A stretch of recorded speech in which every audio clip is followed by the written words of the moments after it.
사도행전 강의 말씀 듣도록 하겠습니다. 바울의 로마 항해와 난파 이 제목으로 같이 은혜를 나누기 원합니다. 드디어 이제 무대가 바뀌었습니다.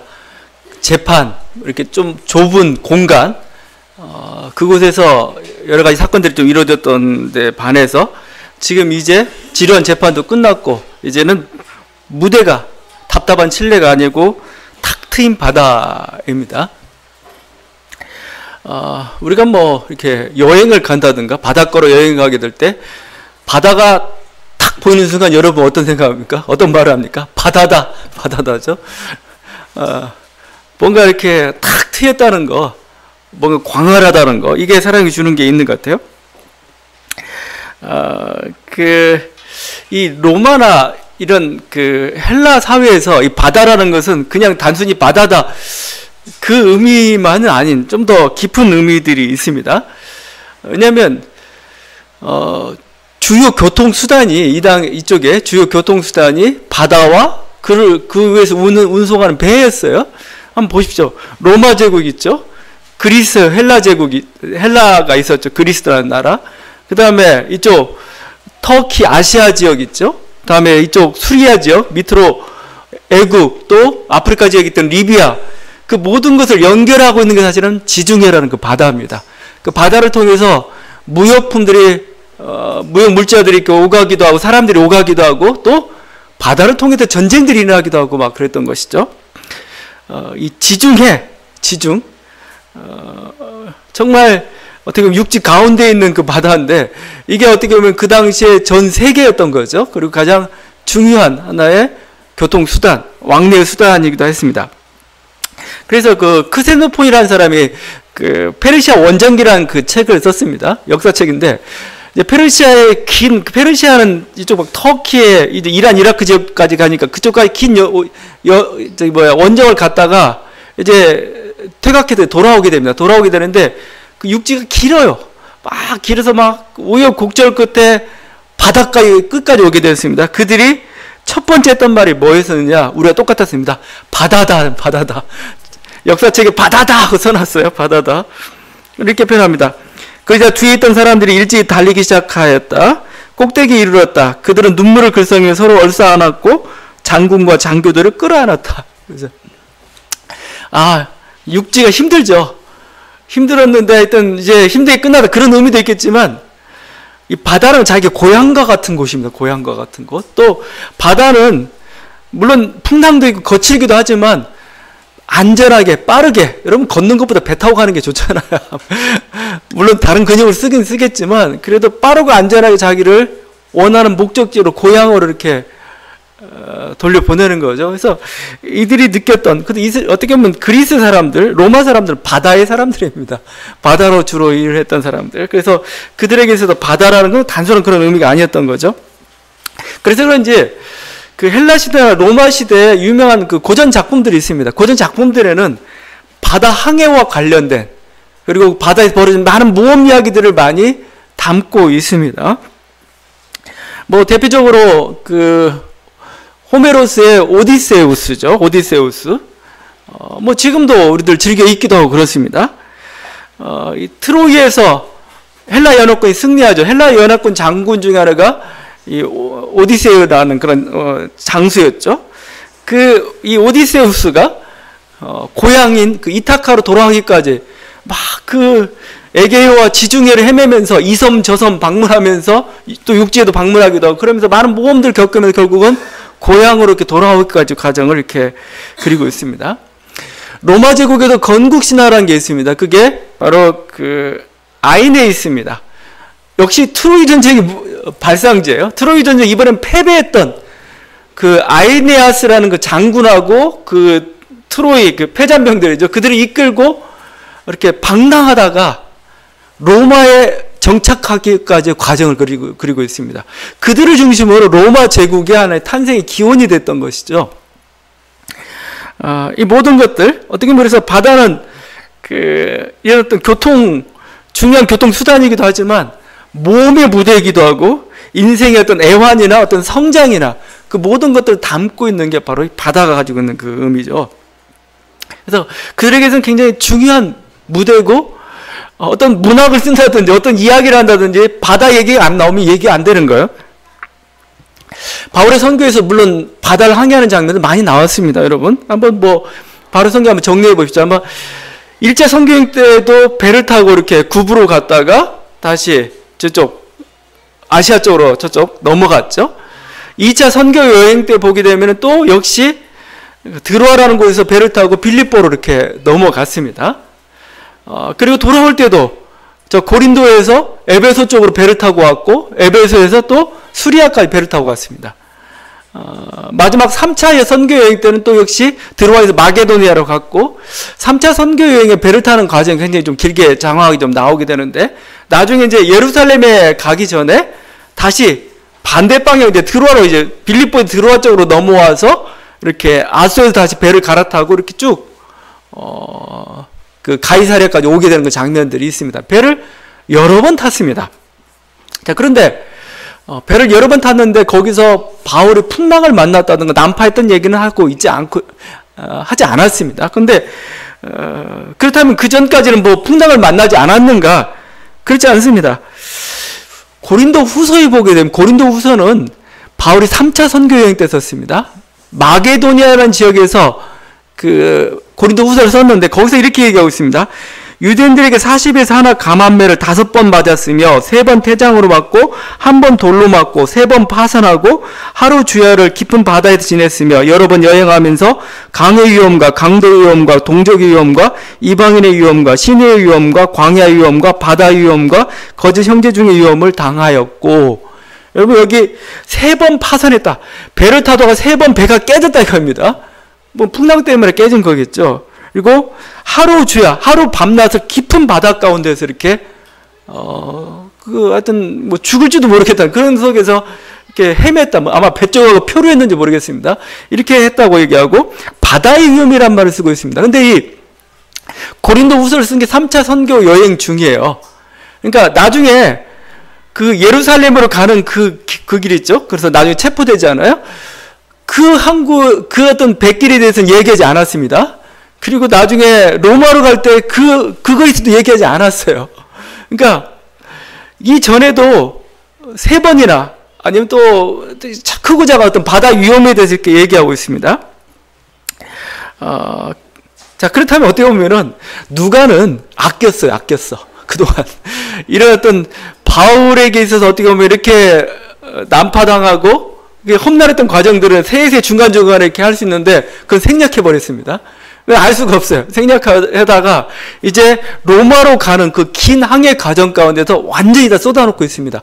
분량만 해도 60절입니다. 여러분 27장 1절부터 나중에 로마 입성하니까 28장 16절까지 어떻게 보면 그 항해 과정이 60절이나 거쳐. 성경이 60절은 대단한 거죠, 여러분. 성경이 한 절만 넣으려고 넣으면 얼마나 했는데 60절에 걸쳐가지고 아주 한 번에 다 쏟아붓고 있습니다, 이제. 어떻게 그래서 바울이 경험했던 그 모든 것들을 여기다 다 쏟아붓고 있는지 모르겠어요. 자, 이를 통해서 누가는 뭘 보여주고 싶은 건가요? 어떻게 보면은 이를 통해서 보면은 그 로마 항해의 클라이막스를 지금 로마 행의 클라이막스를 보여주고 있습니다. 로마가 목표예요. 목표를 다다르려면은 그냥 안 돼요. 항상 여러분도 등산해보면 알겠지만 이 정상 부분이 제일 힘듭니다. 왜냐하면 갑자기 막 가파르게 막 올라갈 때가 막 있어요. 그것처럼 어떻게 보면 그 정상을 향해서 로마란 그 해법을 향해서 뭐죠? 이렇게 가야 되는데 하여튼 그 깊은 골짜기를 통과해야 돼요. 그게 바로 어떻게 보면 이 항해를 통해서 보여주고 있습니다. 그럴 뿐만 아니라 헬라인들에게서 가장 중요한 건 바다의 주인이 누구냐, 이게 바다의 주인이. 바다를 다스린 분이 누구냐 이겁니다. 바로 여호와 하나님이라는 겁니다. 그리스도 그분이 우리를 다스린다는 겁니다. 어떤 운명의 여신이나 아니면 어떤 포세이돈이나 아니면 제우스나 그들이 바다를 주관하고 있는 게 아니고 우리 하나님이 바다를 주관하고 계신다. 이걸 보여주고 있는 게 바로 이 오늘 항해 사건이고 난파이기도 한 거죠. 그래서 여러분 마가복음에 보게 되면은 이렇게 예수님이 바다를 이렇게 폭풍을 잠잠케 하는 그 장면들이 있잖아요. 사실은 바다 아니죠. 마가복음은 호수죠. 이렇게 갈릴리 호수에서 이렇게 잠잠케 하는데 마가가 일부러 호수란 단어를 안 써요. 바다라는 단어를 씁니다. 바다라. 왜냐하면 일반 이제 나중에 예수를 믿게 된 사람들은 헬라 세계에 흩어져 살고 있는 사람들이잖아요. 그들에게서는 뭐예요? 호수 개념보다 오히려 바다 개념이 더 강한 겁니다. 우리 하나님은 뭐 바다를 다스리는 분, 바다의 광풍을 잠잠케 하시는 분, 그죠? 그분과 함께라면 뭐예요? 어떤 폭풍도 두렵지 않음을 보여주려는 거죠. 오늘 다시 한번 오늘 이 메시지를 통해서 우리 바다의 주인 되신 분, 우리 하나님, 그 속에서 우리가 온전히 그 믿음 아래서 안전할 수 있는 그런 저희와 여러분 됐으면 좋겠습니다. 그러기 전에 그런데 이렇게 어떤 어떤 바다를 다스리는 분, 또 그분에 대한 어떤 구원의 메시지, 그분이 우리에게 주신 어떤 구원의 놀라운 어떤 기적들, 이것들에 주목하기보다는 좀 다른 데 좀 주목을 좀 해봐야 됩니다. 뭐냐면 이 누가의 솜씨, 누가가 어떻게 그를 어떻게 보면 우리들에게 전해주고 있는지, 그런 어떤 그 바다 항해의 과정의 어떤 세세한 어떤 디테일한 지식들을 우리에게 전해주고 있는 그거 있죠. 그 속에서 우리가 좀 그 아름다움을 여러분들이 좀 그 즐거움을 좀 여러분이 느꼈으면 좀 좋겠어요. 그 14절에서 21절 한번 보세요. 배가 지금 난파해 가는 과정입니다. 여러분 읽었던 겁니다. 배가 난파하는 과정인데 뭐 그러려니 하지 말고 얼마나 자세하게 지금 배가 난파하는 과정을 묘사하고 있는지 한번 보세요. 유라굴로라는 광풍이 크게 일어나니 배가 밀려, 유라굴로는 이제 태풍 이름까지 지금 얘기하고 있습니다. 그냥 어떤 아무개 그냥 태풍이 아니에요. 그냥 폭풍이 아닙니다. 유라굴로라는 이름을 가지고 있는 태풍입니다. 배가 밀려 바람을 맞춰 갈 수 없어 가는 대로 두고 쫓겨가다가 그 현상이죠. 가우다라는 작은 섬 아래로 지나, 가우다라는 섬 이름까지 등장합니다. 무인도 같은 섬인데 그 섬 밑으로 지나가다가 거루를 잡아, 거룻배죠. 거룻배, 구조선 같은 겁니다. 너무 다급해가지고 그걸 못 끌어올린 거예요. 거룻을 잡아 올렸습니다. 그리고 줄을 가지고 선체를 둘러감고 뭔가 이렇게 배들이 할지 모든 걸 다 안전하게 묶었다는 겁니다. 스리디스에 걸릴까 두려워. 스리디스는 그 아프리카 해안에 있는 모래톱 같은 곳입니다. 이곳에 쳐박히면 배가 빠져나올 수가 없습니다. 그 걸릴까 두려워하면서 연장을 내리고, 연장은 닻을 얘기하는 것 같아요. 그래서 이게 잘 움직이지 못하도록 하는 겁니다. 닻을 내리고 그냥 쫓겨가더니 우리가 풍랑을 심히 애쓰다가 이튿날 사공들이 짐을 바다에 풀어버리고, 안 되겠어요. 짐 무게로 가볍게 하려는 거였던 것 같습니다. 짐을 풀어버리고 사흘째 되는 날에 배의 기구를 그들의 손으로, 이제 배의 기구들, 무거운 것들 자꾸 버리는 겁니다. 여러 날 동안 해도 별도 보이지 아니하고 큰 풍랑이 그대로 있음에 구원의 여망마저 없어졌더라. 그러니까 막 풍랑을 맞아서 이렇게 표류하고 있는 장면 아주 자세하게 디테일하게 표현하고 있습니다. 오늘 읽지 않았지만 그 멜리디스 섬에 상륙하기 전에 배가 완전히 파손되는 과정, 그것도 얼마나 실감있게 그리고 있는지 모릅니다. 39절 41절 이렇게 표현하고 있습니다. 날이 새매 어떤 땅인지 알지 못하나 경사진 해안으로 된 항만이 눈에 띄거늘 배를 거기에 들여다 댈 수 있는가 의논한 후 닻을 끊어 바다에 버리는 동시에 키를 풀어 늦추고 돛을 달고 바람에 맞춰. 이런 거면 참 좋은 게 영화의 한 장면을 만들어내면 좋습니다. 자세하게 해주니까 해안을 향하여 들어가다가 두 물이 합하여 흐르는 곳을 만나 배를 걸매 이물은 부딪혀 움직일 수 없이 붙고 고물은 근 물결에 깨어져 가니. 얼마나 이렇게 자세하게 두 물이 합쳐지는 것 같아요. 그곳에서 그래서 지금 이제 멜리제 섬 뭐 이렇게 얘기하고 뭐 말타라 섬이라고 얘기하고 뭐 하는데 실제 고고학자들이 이걸 찾아갑니다. 이걸 가지고 이런 항구 도시가 어디 있을까 하다가 말타 섬이 가장 유력할 거야 뭐 이렇게 얘기하죠. 여러분 지금 누가가 이렇게 표현하는 이것하고 요나서에 한번 표현 보세요. 요나서도 풍랑을 맞았죠. 요나서의 표현을 한번 보세요. 요나서 이렇게 풍랑을 맞을 때의 그 서술을 한번 어떻게 표현하는지 보세요. 여호와께서 큰 바람을 바다 위에 내리심에 바다 가운데 큰 폭풍이 일어나 배가 거의 깨지게 된지라. 이거 그냥 간단해요. 큰 폭풍 내려서 배가 깨질 뻔했다. 그냥 이거 간단합니다. 또 이거죠. 그 사람들이 힘써 노를 저어 배를 육지로 돌리고자 하다가 바다가 그들을 향하여 점점 더 흉흉함으로 능히 못했다. 그렇죠. 아주 간단합니다. 바다가 너무 거칠어가지고 육지에 되려다가 실패했어. 뭐 이 정도죠. 단순한 설명에 불과합니다. 그래서 홀츠만이라는 학자는 사도행전의 특별히 27장부터 28장에 이른 이 부분을 고대 선박 조종 기술에 관한 가장 교육적 문서들이라고 이렇게 얘기했어요. 위기 때 어떻게 이렇게 대처하고 있는가, 또 어떻게 지금 표류하고 있는가를 아주 잘 묘사하고 있다 이거죠. 왜 그럴까요? 요나서하고 누가복음 왜 다를까요? 누가 기록하고 사도행전은 목표가 달라요. 요나는 뭐죠? 요나는 요나에 대한 징벌, 그래서 빨리 요나로 하여금 니느웨를 돌이키게 만드는 게 목적입니다. 그러니까 뭐요? 세세한 건 지금 얘기할 필요가 없어요. 폭풍 맞아서 죽게 됐는데 하나님 살렸다 하면 끝나는 겁니다. 그래서 그를 니느웨로 보냈다. 여기에 지금 메시지에 초점이 있는 겁니다. 반면에 사도행전은 뭐예요? 항해와 난파 과정 그 자체의 목적이 있습니다. 막 항해를 어떻게, 지중해 항해가 어떻게 이루어지고 있는가, 그 중에서 난파가 됐을 때 어떻게 이렇게 그 일이 일어나고 있는가, 아주 세세히. 그래서 어떻게 보면 좀 불만일 수가 있어요. 왜냐면 어떤 사람 여기 복음이 어디서 빨리 어떤 구원을 하나님한테 증거해야 되지, 왜 이렇게 복잡하게 얘기하고 있어. 그냥 풍랑 만났는데 하나님 놀라운 기적으로 우리를 살리셔서. 여러분 그걸 원하잖아요. 저도 그걸 원해요. 설교자도 메시지가 항상 나와야 되니까. 근데 그게 아닙니다. 그게 아니고 그냥 서술하고 했어요. 그 과정을 그렇게. 여러분 그냥 우리도 성경을 읽으면서 이 서술하는 이 즐거움에 빠질 필요는 있습니다. 이 디테일한 그 묘사에, 아주 구체적인 묘사를 보면서 즐겁게 읽으면 되는 겁니다. 어떻게 보면 이런 과정을 통해 지금 바울의 선교 이야기는 선교 이야기가 아니고 선교 모험처럼 바뀌고 있어요. 선교 모험입니다, 실제적으로. 여러분, 그 다음 장면 보겠지만 멜리제 섬 어떤 거기에 이상한 토인들이 있는 그곳에 도착합니다.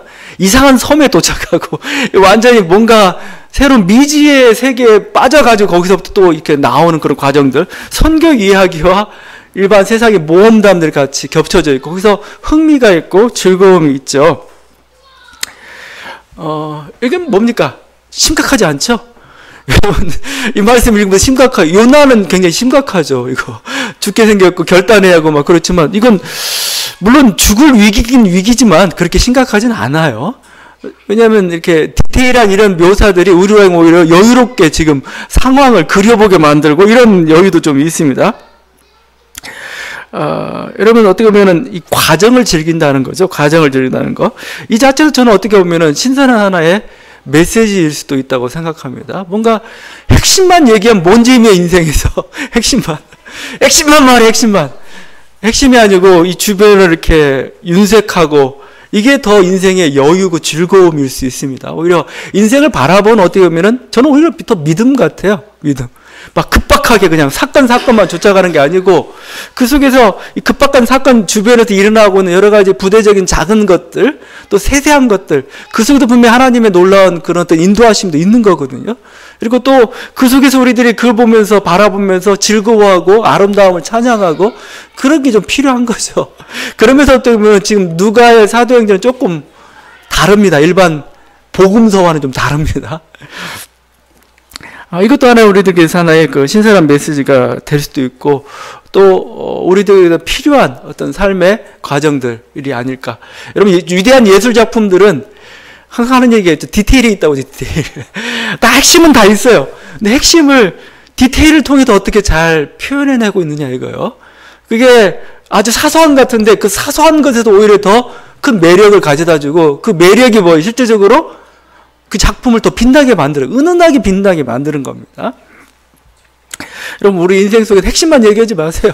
성공한 실패만 얘기하지 마십시오. 소소하고 작고 또 꾸미고 이런 과정 속에 하나님 거기 계시고 그 속에서 또 우리가 그 기쁨과 즐거움을 맛보는 것도 좀 필요하다고 생각합니다. 누가는 우리들에게 그걸 보여주고 있어요.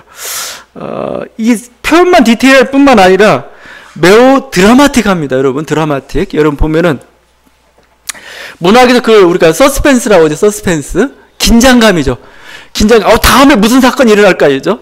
우리가 이렇게 기대했는데, 이 기대대로 될까, 안 될까? 뭔가 긴장감을 불어일으킨 서스펜스 영화에서 항상 중요하게 생각하는데, 누가는 그 서스펜스를 집어넣고 있어요. 여러분이 이걸 읽으면서 좀 긴장감 느꼈는지 안 느꼈는지 모르겠지만, 4개나 집어넣고 있습니다. 4개나. 보세요. 첫 번째가 광풍이 불었죠. 유라굴로는 광풍이 불어가지고, 죽을 뻔했다 이겁니다. 여러 날 동안 해도 달도 보이지 않았어요. 별도 보이지 않았습니다. 배우 기구들도 다 버려야 됐고 살 소망까지, 구원의 여망까지 끊어졌다. 바울 일행이 죽어 선교가 끝나? 근데 그렇지 않았죠. 위기를 넘겼습니다.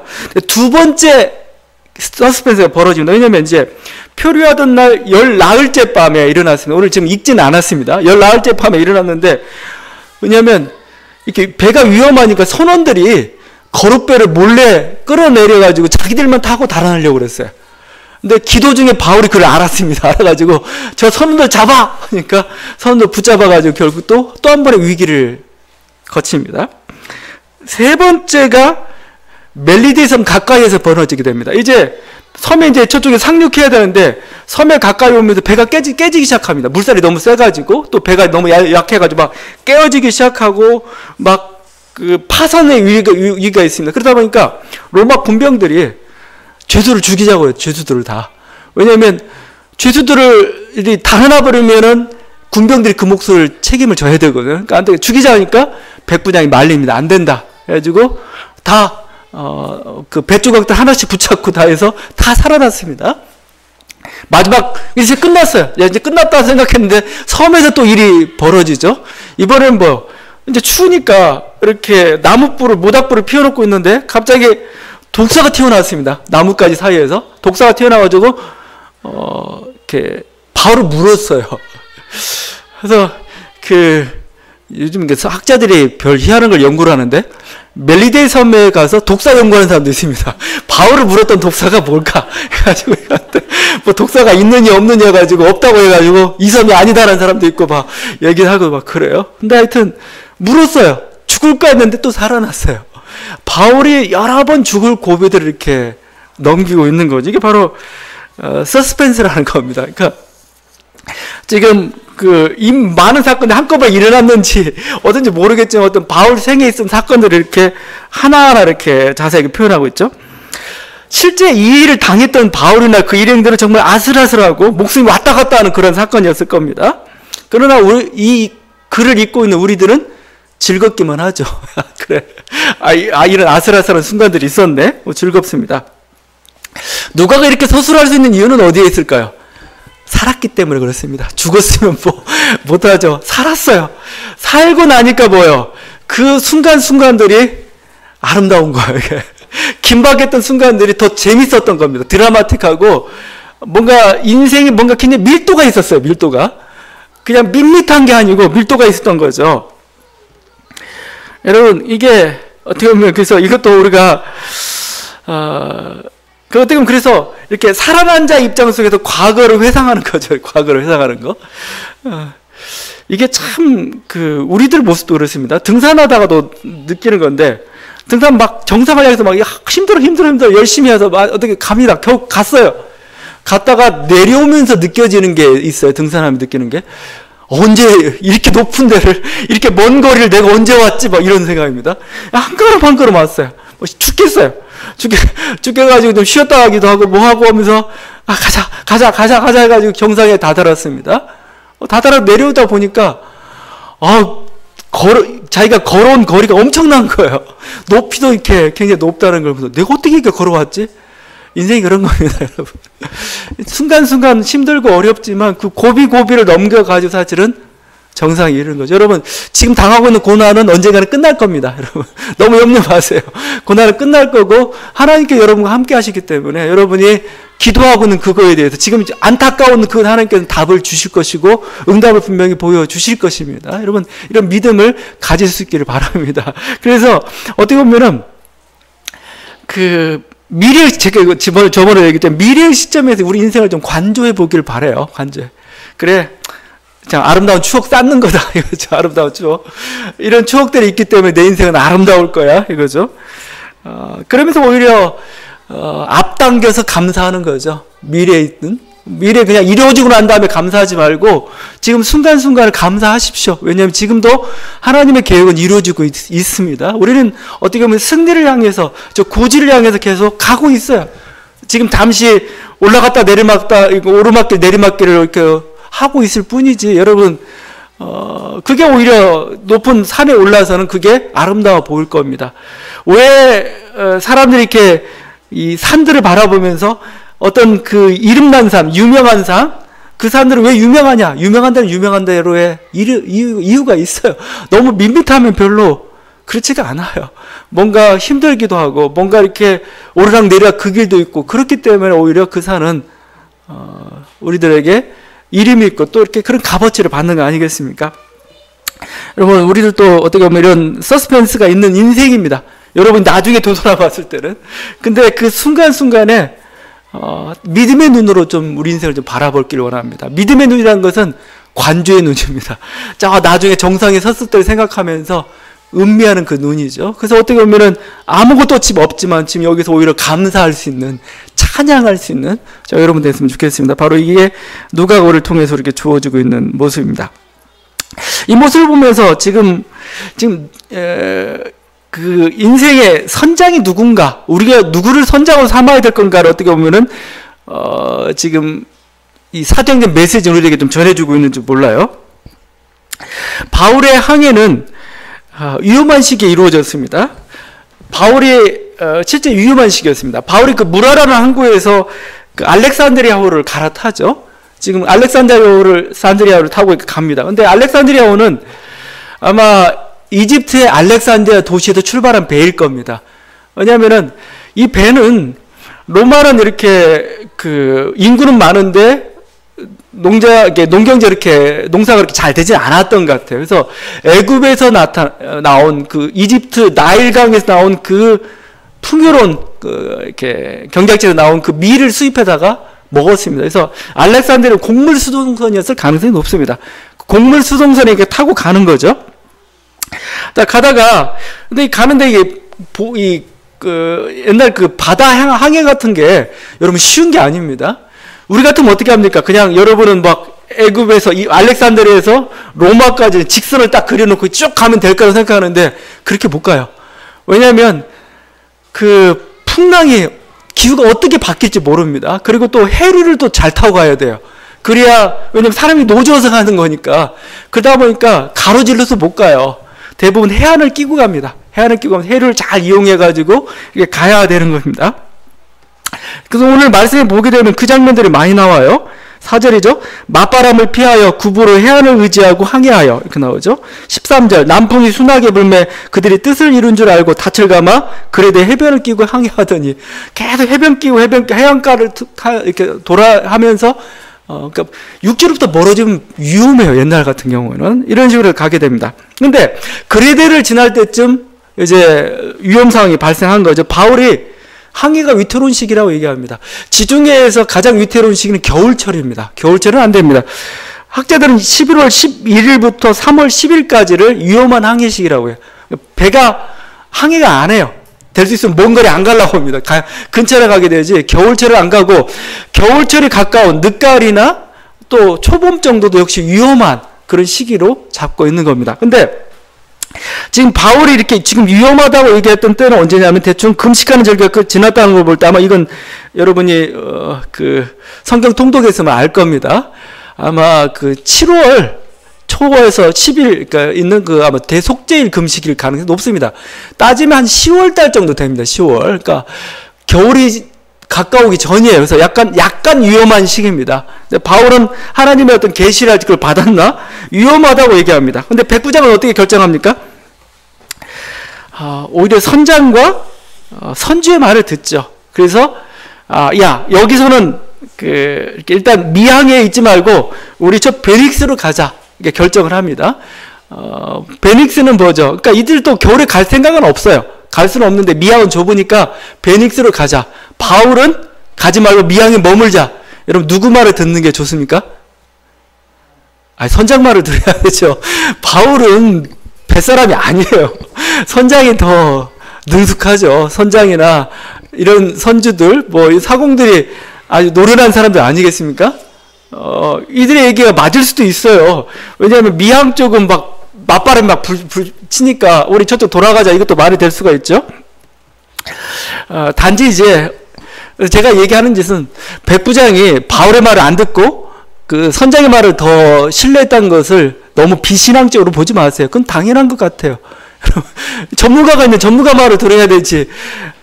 교회 건축하다 보면은 교회 건축을 좀 실패한 교회들이 몇 군데 있습니다. 목사 말 듣다가 갑자기 이 설계자, 건축 설계자 말을 들어야 되는데 목사님이 감동받아가지고 야 이렇게 합시다 했다가 망한, 약간 좀 제가 아는 몇 군데 교회 갔는데 그런 교회가 좀 있어요. 실패한. 전문가 말을 드려야 되죠. 근데 이건 뭐 지금 애매한 상황입니다. 저는 그래서 이건 어떻게 보면 운명이라고 합니다. 운명. 어쩔 수 없었죠. 백부장도 최선을 다한 거죠. 여기서는 그렇게 결정할 수밖에 없었죠. 근데 결국 바울의 말이 옳았습니다. 유라굴로는 광풍이 불었습니다. 유라굴로 광풍은 이 북동풍인데 이렇게 섬 쪽으로 바람이 불어야 이렇게 타고 가는데 섬 바깥으로 부는 바람입니다. 막 바다로 밀어내는 바람입니다. 그래서 표류하게 하죠. 표류되고 막 여러 가지 난파하는 과정들 그렇게 막 자세하게 표현하고 있고, 오랫동안 해도 별도 보이지 않고 먹구름 가득 차 있는 그런 거, 제대로 먹지도 못하고 구원의 소망마저도 사라졌습니다. 완전 죽을 뻔했기 때 그들에게 구원의 희망을 제시한 사람이 있었죠. 바로 바울이었습니다. 바울은 그들의 안식을 이렇게 말하죠. 22절입니다. 이제는 안심하라. 너희 중 아무도 생명에는 아무런 손상이 없겠고 오직 배뿐이라. 실제 이 말 그대로 276명 다 살았습니다. 단지 배만 깨졌던 거죠. 그리고 바울이 또 이어서 이렇게 얘기합니다. 내가 속한 바 곧 내가 섬기는 하나님의 사자가 어젯밤에 내 곁에서도 말하되 바울아 두려워하지 말라. 내가 가이사 앞에 서야 하겠고 또 하나님께서 너와 함께 항해하는 자를 다 내게 주셨다 하는 그런 하나님의 환상을 전합니다. 결국 이들이 구원받게 되죠. 이 과정을 통해 다시 한번 바다의 주인이 누군가죠. 우리의 생명을 살릴 자. 그래서 바다 주변에 사람 미신이 많죠. 미신이 많고 뭔가 섬기는 신도 용왕신부터 시작해가지고 별의별 신들 다 섬깁니다. 이를 통해서 지금 신앙인들에게 또 믿지 않는 사람들에게 우리들이 진정으로 의지해야 될 분은 누구냐? 하나님이시다라고 지금 가르쳐주고 있는 것이죠. 배의 선장이야 지금 사람이지만 우리의 어떻게 보면은 한 치 앞도 내다볼 수 없는 우리 인생의 선장을 누구를 삼을 건가 이거죠. 우리 교회의 선장을 누구를 삼을 건가 이겁니다. 그래서 전통적으로 우리 교회를 배로 비유하거든요. 배. 교회는 배입니다. 이렇게 배워요. 배죠. 그래서 교회를 상징하는 게 배였어요. 그러면 그 교회의 선장은 누구냐? 그리스도입니다. 그리스도. 예수님이 우리의 선장이 되셔야 되겠죠. 그 히폴리투스라는 그 3세기 초 교부는 이렇게 얘기했습니다. 바다는 세상인데 교회는 바다 위의 배와 같이 그런 세상에서 폭풍에 의해 둘러싸여 있다. 그러나 그것은 침몰하지 않는다. 탁월한 항해사인 그리스도께서 승선해 계시기 때문이다. 이게 그들의 설교고 그들의 신앙 고백이었던 거죠. 우리 교회라는 배는 침몰하지 않는다 이겁니다. 왜냐하면 예수 그리스도가 우리의 선장이 되셔서 정말 어떤 폭풍을 피해가게 하시고 또 그걸 통해서 자신의 뜻을 이루어 가시는 분, 우리가 영생의 길로 생명의 길로 인도하신 분이 우리 하나님이시다. 예수님은 나는 길이요 진리요 생명이다라고 말씀하고 있거든요. 그걸 보니까 그 말은 다른 선언이 뭐예요? 내가 선장이다. 내가 선장이다 이거죠. 나를 따라오면 돼 이거예요. 우리 인생도 또한 고해라고 하죠. 고해. 괴로울 꽃자에다가 바다의 때 쓰고 있어요. 불교에서 쓰는 용어 같아요. 괴로운 바다를 항해하는 게 우리 인생입니다. 파도도 있고 아픔도 있고 뭔가 정말 노젓기 힘든 어떤 고통도 있고 막 그렇습니다. 그런데도 우리가 안심할 수 있는 것은 우리 주님께서 예수 그리스도께서 우리의 길이요 진리요 생명이 되시기 때문에 그분이 주인이 되셔서 우리 인생이란 배를 이끌어가고 계시기 때문에 그런 것이죠. 저는 그 시편에 나오는 이 기도가 바울이 풍랑을 맞았을 때 했던 그 기도 같기도 하고 바울이 받았던 응답의 내용을 잘 묘사하고 있는 것 같습니다. 시편 117편 25절에 30절 말씀인데 여호와께서 명하신즉 광풍이 일어나서 바다 물결을 일으키는도다. 저희가 하늘에 올랐다가 깊은 곳에 내리니 그 위험을 인하여 그 영혼이 녹는도다. 얼마나 지금 풍랑이 심한지 이렇게 표현하고 있습니다. 하늘에 저희가 이리저리 구르며 취한 자같이 비틀거리니 지각이 혼돈하도다. 이에 저희가 그 근심 중에서 여호와께 부르짖으매 바울이 부르짖었고 또 이렇게 고난 가운데 있는 모든 사람들이 부르짖었습니다. 그 고통에서 인도하여 내시고 광풍을 평정히 하사 물결로 잔잔케 하시는도다. 저희가 평온함을 인하여 기뻐하는 중에 여호와께서 저희를 소원의 항구로 인도하시죠. 저 소원의 항구가 뭐예요? 자기가 가고자 하는 항구죠. 자기가 원하는 목적지죠. 생명의 항구죠. 그것을 향해서 우리를 인도해 가신다 이거죠. 여러분 다시 한번 우리들 신앙 고백은 광풍을 주관하신 분은 우리 하나님이시라는 겁니다. 그 폭풍 가운데 우리를 살리시는 분도 하나님이시고 바울이 이를 경험하였고 우리 인생이란 그 고해를 지나가고 있는 우리들 굳건히 붙잡아야 될 하나의 믿음이라고 저는 생각합니다. 혼란은 있을 겁니다. 혼란은 있지만 하나님께서 우리와 함께 하시고 결국 이 혼란을 연하여서 폭풍을 통해서 하나님께서 우리들이 원하는 그 소원의 항구로 인도하시는 분이다라고 말씀하고 있습니다. 여러분, 이 믿음으로 승리하는 저와 여러분 되기를 바랍니다. 기도하시겠습니다.